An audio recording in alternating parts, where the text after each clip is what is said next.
লক্ষ্মীর ভান্ডার প্রকল্পে মহিলাদের জন্য আজ কিন্তু বিরাট বড় খুশির খবর।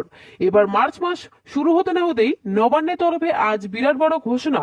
মার্চ মাসের টাকা মহিলাদের অ্যাকাউন্টে কবে দেবে তার কিন্তু ফাইনাল তারিখ দিয়েছে। শুধু তাই নয়, এই মার্চ মাসে তো 1500 এবং 1700 টাকা মহিলারা পাবেই। তার পাশাপাশি অনেক মহিলারা আবার অ্যাকাউন্টে কিন্তু এবার এই মার্চ মাসেই 3000 টাকা দেওয়ার কথাও কিন্তু জানিয়েছে। তাই কোন কোন মহিলারা এই মার্চ মাসে 3000 টাকা পাবে সেটা কিন্তু আজকের এই ভিডিওটিতে আপনারা জানতে পারবেন।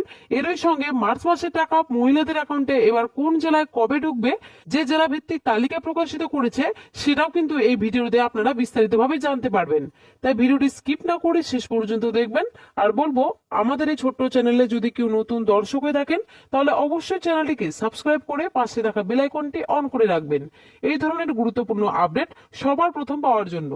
তো চলুন বন্ধুরা, আজকে ভিডিওটি শুরু করা যাক। দেখুন, আজকের আপডেটে বলা হয়েছে লক্ষ্মীর ভান্ডারের টাকা আগামীকাল থেকে দেওয়া শুরু। মার্চ মাসে 1500 ও 1700 টাকার ফাইনাল তারিখ।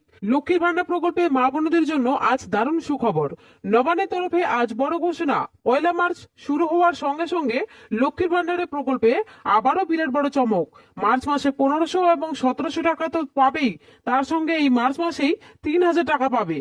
আগামীকাল থেকে মার্চ মাসে টাকা দেওয়া শুরু। নবান্নের তরফে মার্চ মাসে 1500 ও 1700 টাকার তারিখ ঘোষণা। ফাইনাল তারিখ জেলা ভিত্তিক তারিখ প্রকাশ। কোন জেলায় কবে ঢুকবে, কারা কারা 3000 টাকা পাবে, চলুন বিস্তারিত ভাবে জেনে নিই। তো বলেছে 2026 সালে বিধানসভা নির্বাচনের আগে শাসক দলের বিরাট বড় মাস্টার স্ট্রোক। 2026 সালে বিধানসভা নির্বাচনকে পাখির চোখ করে সরকার বাজেট ঘোষণা করেছে। রাজ্য সরকার ভোট অন অ্যাকাউন্ট বাজেট পেশ করেন। 21 নির্বাচনের পর তৃতীয়বার ক্ষমতায় এসেই মুখ্যমন্ত্রী মমতা বন্দ্যোপাধ্যায় লক্ষ্মীর ভান্ডার প্রকল্প চালু করেন। 500 ও 1000 টাকা করে প্রথমে প্রতি মাসে মহিলাদের ব্যাংক অ্যাকাউন্টে দেওয়া শুরু করেন এবং পরবর্তী 24 লোকসভা ভোটের আগে 500-র বদলে 1000 ও 1000-এর বদলে 1200 টাকা করে বৃদ্ধি করেন। আসন্ন 26 বিধানসভা নির্বাচনের আগে আবারও রাজ্যের বাজেটের লক্ষ্মীর ভান্ডার প্রকল্পে 500 টাকা বৃদ্ধি করে তৃণমূল কংগ্রেস আবারও বিরোধী দলগুলিকে মাস্টার স্ট্রোক দিয়েছেন। শুধু তাই নয়, বাংলার বেকার ছেলে মেয়েদের জন্য 21 থেকে 40 বছরের মাধ্যমিক উত্তীর্ণ পাশীদের, বাসমতুল্য উত্তীর্ণদের জন্য প্রতি মাসে 1500 টাকা করে দেওয়ার জন্য যুবসাথী নামে প্রকল্প চালু করেছেন। এর পাশাপাশি লক্ষ্মীর ভান্ডার প্রকল্পে নতুন করে 20,62,000 মহিলাকে যুক্ত করার কথা ঘোষণা করেন এবং আগামী ফেব্রুয়ারি মাস থেকে 1500 ও 1700 টাকা মহিলাদের ব্যাংক অ্যাকাউন্টে দেওয়া শুরু করেছেন।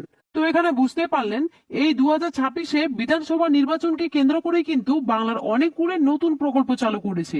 শুধু তাই নয়, লক্ষ্মীর ভান্ডার প্রকল্পে নতুন করে কিন্তু 20,62,000 মহিলাকে যুক্ত করেছে। তাই রাজ্য সরকারের ঘোষণা অনুযায়ী 20,62,000 মহিলারা, যাদের সমস্ত কিছু সঠিক থাকা সত্ত্বেও এবং ফেব্রুয়ারি মাসের স্ট্যাটাসে পেমেন্ট আন্ডার প্রসেস এসেছে কিন্তু ফেব্রুয়ারি মাসের টাকা এখনো পর্যন্ত ব্যাংক অ্যাকাউন্টে ঢোকেনি, সেই সমস্ত নতুন মহিলারা এই মার্চ মাসেই একসাথে দুটো মাসের জেনারেল মহিলারা 3000 টাকা ও তপশিলি জাতি মহিলারা 3400 টাকা ব্যাংক অ্যাকাউন্টে পাবে। অর্থাৎ বন্ধুরা, নতুন মহিলারা কিন্তু 20,62,000 মহিলাকে যুক্ত করা হয়েছে, যাদের সমস্ত কিছু সঠিক থাকা সত্ত্বেও এখনো পর্যন্ত ব্যাংক অ্যাকাউন্টে টাকা ঢোকেনি। আপনারা দেখবেন, যদি স্ট্যাটাস চেক করেন তাহলে দেখবেন অনেক যোগ্য মহিলাদের কিন্তু ফেব্রুয়ারি মাস রয়েছে এবং পেমেন্ট স্ট্যাটাসে কিন্তু পেমেন্ট আন্ডার প্রসেস এসে গিয়েছে। তো সেই সমস্ত মহিলারা যারা টাকা পায়নি তাদের কিন্তু একসাথে দুটি মাসে টাকা অর্থাৎ 3000 ও 3400 টাকা করে ব্যাংক অ্যাকাউন্টে কিন্তু এই মার্চ মাসে দেওয়ার কথা জানিয়েছেন। এছাড়াও রাজ্য সরকারের ঘোষণা অনুযায়ী আগামীকাল থেকে মার্চ মাসের 1500 ও 1700 টাকা নতুন ও পুরনো সমস্ত মহিলাদের ব্যাংক অ্যাকাউন্টে দেওয়া শুরু করবে। সমস্ত মহিলাদের আগামীকাল থেকে পেমেন্ট আন্ডার প্রসেস লেখাটি আসবে এবং 4 থেকে 6 মার্চের মধ্যে এবার মহিলাদের ব্যাংক অ্যাকাউন্টে 1500 ও 1700 টাকা ব্যাংক অ্যাকাউন্টে ঢুকতে শুরু করবে।